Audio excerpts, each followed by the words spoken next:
You would all recall the brave soul out of New Zealand, Barry Young, the reported sole administrator of New Zealand's paper dose vaccination database, who provided anonymized data to the public, meaning no identifying factors were published, of deaths following COVID vaccination. At the time, Steve Kirsch, who had reviewed the anonymized data, attested to the fact that the data proved that the vaccines have killed on average one person for every 1,000 doses. Others, such as Dennis Rancor, have stated that at least 17 million deaths can be attributed directly to the COVID injections. At this stage, due to limited disclosure, the public has to rely on those independently assessing these matters in order to remove these highly dangerous, lethal products off the market, which receive unprecedented protections. Needless to say, many believe Barry Young did an incredible public service, not only to the people of New Zealand, but people all over the world. And yet, for being a whistleblower who literally could save millions of lives due to his bravery, Barry was raided, arrested, has been dragged through courts, and now on the 11th of December, he has a hearing to determine whether he even has the privilege of protected disclosure as a whistleblower. To discuss this further, Barry is joining us now alongside journalist Liz Gunn, who has been working on this story and alongside Barry since the beginning. Barry Young and Liz Gunn, so great to see you again. Thank you so much for joining us. Good to see you, Maria. It's been a while. Well, let me just, from the outset, say that it has been incredibly difficult to try to make this interview happen. We want to be very open and honest with the viewers that Barry has experienced significant technical disturbances or interruptions with us trying to record this interview. It's all, to me, it seems very odd, multiple computers not working. I wonder whether, my understanding, Barry, is that this is actually not the first time that you've experienced this when trying to get this story out. Is that correct? I have had issues in the past. I'm using a computer that was in police custody for over a year, so it's been a struggle. But I'm not blaming anyone. It's my fault, if anything. Just not getting the video set up and stuff like that. It's on me. I'm an Oracle DBA, not a media person, so it's my fault, really. I'll put my 5 cents in, Maria. When I interviewed Barry within New Zealand, I had real problems, and we had to try 3 computers, 2 rooms, 3 rooms, I think, 2 headsets.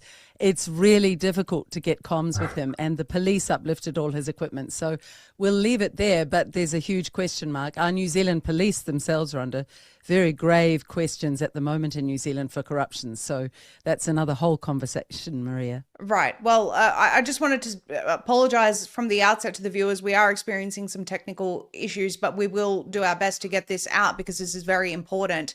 You have a hearing coming up, Barry, which is my understanding to determine whether you actually do qualify as a whistleblower. This is going to, if God forbid it doesn't go in your favor, it's going to set a very dangerous precedent for whistleblowers worldwide. Talk to us about this upcoming hearing on the 11th of December, please.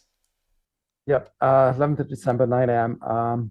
It's a voir dire, which is a pre-trial hearing to determine if I qualify as a whistleblower. If I do, then the whole case stops there and then. It's a one and all. It's and if it does not go ahead, then we're looking for another trial.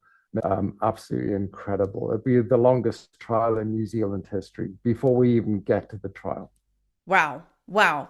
Liz, you've been very involved in this since the beginning. And I remember you reaching out to me when Barry was raided over essentially providing the people's data, redacted information, no identifying factors, just purely, important information that everyone needed to see. And I note also the Telegraph in the UK was reporting on the fact that the government had vaccine death data. They weren't, or vaccine damage data. They weren't wanting to publish it because it might make the people angry. Newsflash, we are angry already. But this was a tremendous revelation. And in my opinion, this may be what's going on with Barry's case. What do you say to that?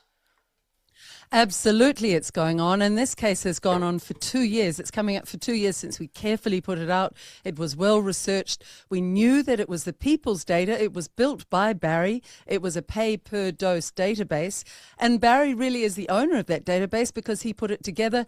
And as an ethical human being who cared about his fellow Kiwis, he said, I cannot watch the mounting numbers of deaths that have come in and that are recorded on this pay-per-dose database.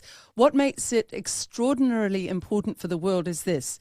There is no other country, I would hazard a guess, that has somebody building a database for the whole country. We're a country of only 5 million people and has a whistleblower who is willing to tell the truth, I should add.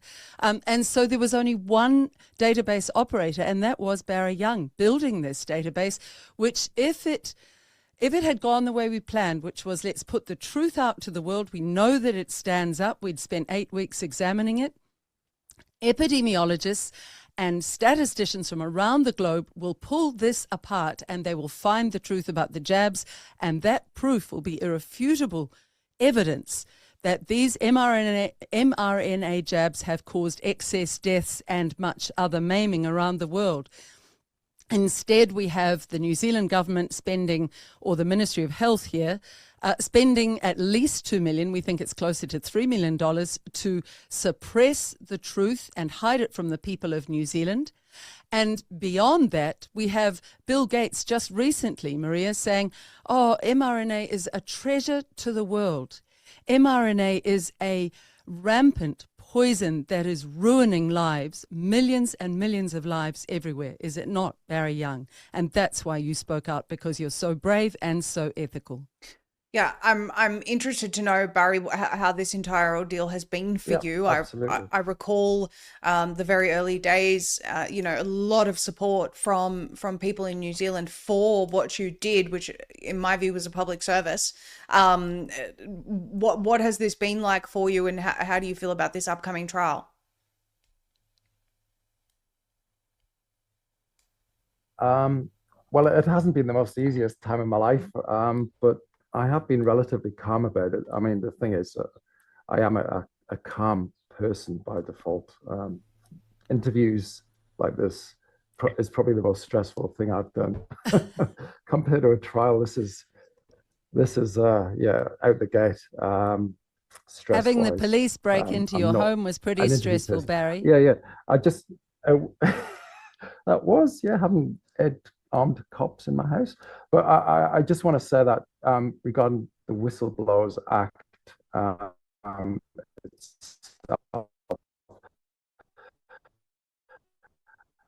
they completely rewrite the law. The test is for a reasonable person, a normal person, to have reasonable grounds to suspect that there is cause for concern. They have introduced an expert professor of epidemiology to determine what those reasonable grounds are. Nowhere in the Whistleblowers Act does it say you have to have an expert of epidemiology as a witness, as an expert witness. It's not about that. It's about ordinary, reasonable people who have concerns. So they're going to completely try and rewrite that. And the professor was given all the data that we Apologies, Barry. We're again having some technical issues. You were just saying that the professor was given the same information. Please start again if you don't mind. The same spreadsheets as that we produced that were given to me by the police. This is going to be a Crown exhibit. He did not even look at the data to determine that I did not have the credentials necessary to have a protected disclosure. He didn't even look at it.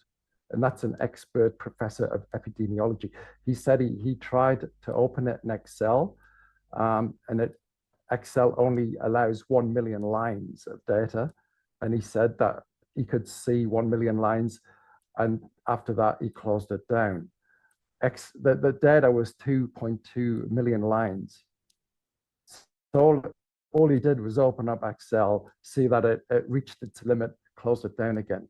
Didn't bother to do any research or analysis of any of it. And yet, despite that, he's come to the conclusion that I don't have the ability to see that there is something wrong with it, with the vaccine. I Wow. mean, it's absolutely incredible. It's beyond belief that this guy has got the arrogance to say that I cannot make a protected disclosure, and yet he hasn't even looked at the data himself. Wow. Wow. Liz, just asking, do we know anything about any potential, has anyone discovered any potential conflicts of interest or other things of this nature relating to people that have been called in to determine whether Barry is a legitimate whistleblower or not? What we know is that December the 11th is a crucial day for as many New Zealanders as can take that day off and come to the Wellington District Court as possible to be there supporting Barry. If Barry is not designated as a whistleblower on that day under our legislation for whistleblower protection in New Zealand is dead. That is the importance of this case. And Maria, if our whistleblower dies in New Zealand, you can guarantee it'll go across Commonwealth countries at least. In Canada, they can use it as a precedent. In Australia, in England. It is a very, very important, sobering day. So please come to Wellington. But Barry has gone through absolute hell with this case. He's defending himself. He has been doing, most times when I ring him, he is working on his case. And he has been up against it in every measure. If you talk about an unlevel playing field, Barry is on a sort of Mount Everest where they have all the resources and they are giving him practically none. It is shocking to see how much they're trying to block the truth. And I would call on the judge, we don't know who it will be on the day, to at least offer this country justice, because this man deserves justice and he deserves the evidence that he has put together to be given to the public, at which point the truths can come out. We can have a full exposure in New Zealand, and where New Zealand goes, the rest of the world goes. This is how important this bravery of Barry Young has been for the world, and they've kept it quiet for 2 years, but no longer after December the 11th, Maria. Yeah, I think it's absolutely crucial. I think that the public sentiment of wanting to know the truth about what was done to them hasn't gone away. We've just had today reporting on this story about an FDA memo that proves, that says that career staff have found that at least 10 children have died after and because of receiving COVID-19 vaccination. These deaths are related to vaccination, likely, probable, possible attribution made by staff, and that number is certainly an underestimate due to underreporting. So there are revelations coming now out of the US. We have the UK openly admitting that they're covering this up because of public anger.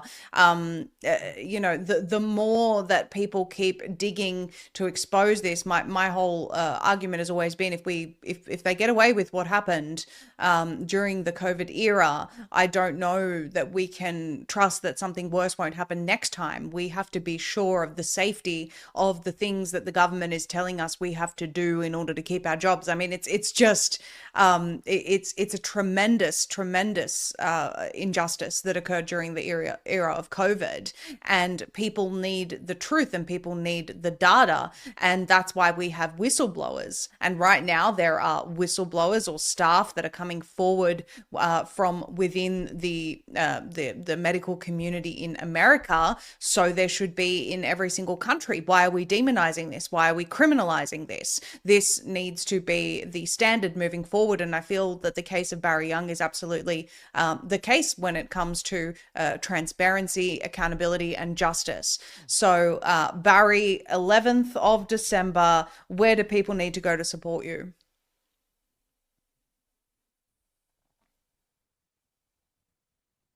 Yeah, Wellington District Court. So yeah, I'll be there.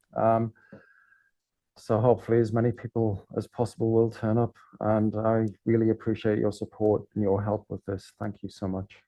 Of course, Barry, we're very grateful for you. What time is are people supposed to be there, Liz?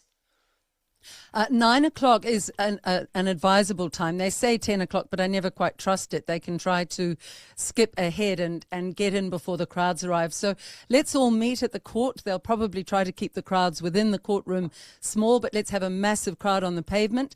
I'm putting out a call to all legacy media, Radio New Zealand, TVNZ. Anybody from Australia in legacy media, please come across. This is a seminal case, and this is a case that will not be dropped from the public mind. And I would also ask everybody around the world to share this interview wherever you can and send messages of support to Barry Young. What he has gone through, we've barely touched on, but it has been a sacrifice of a lifetime, an enormous mountain he's climbed, and he just continues to do it every day simply for the truth to get out there at his cost, to his cost. And one more thing, Maria, at no stage will he ever take any financial help. In that alone, he qualifies as an exemplary whistleblower, and it must be ruled so on December the 11th. Couldn't agree with you more. Barry, thank you so much for everything you've done. Liz, thank you for your reporting on this and all of your efforts on this as well. And we'll be tracking this closely and giving people an update. Thank you both so much. Thanks, Maria.